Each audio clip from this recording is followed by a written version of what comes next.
tanggap na magulang niya dahil po dun. Kumakain po kasi ako sa parisan po nun. May diwata? Binabaan po ako sa kotse, kinausap po ako. Anong sinabi mo nung narinig mo yung sinabi niyang, dayuan mo yung anak ko? Hindi na po ako nakasakit kasi paiyak na Kinabahan po. ka na? Tinanggap ko na lang po talaga lahat ng mga sinabi niya. Kasi totoo naman po na mahirap lang ako na ito lang yung kaya kong ibigay sa kanya. Pero pinagsisikapan ko naman po na makapagtapos po ako.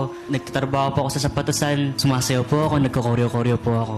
May binigay din po kasi sa akin letter yung mami niya. Yung pagkasabi niya po sa akin na layo mo anak ko, hindi kita tanggap. Walang mararating sa yan. May manliligaw po siya na ayun po talagang gusto ng magulang niya. Hindi ko kaya abutin eh.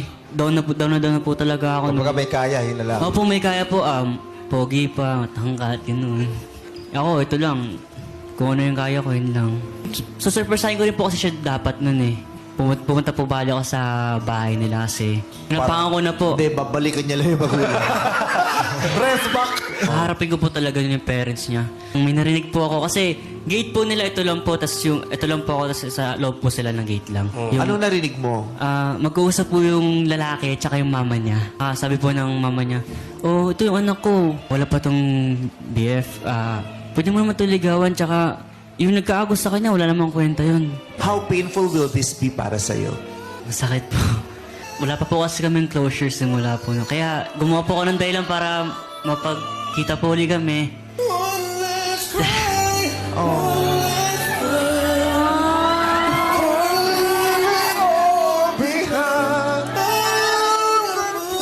You're doing this for closure. Oh.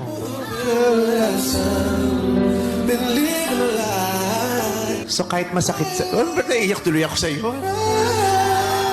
Nagpunta ka dito kahit masakit para sa'yo, kahit masakit para sa'yo makita siyang may tatlong lalaki siyang Makilala. makikilala. Yes po, okay lang po sa akin.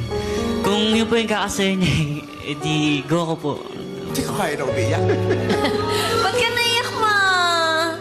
Ayoko makakita ng malungkot. I wanna give you a hug.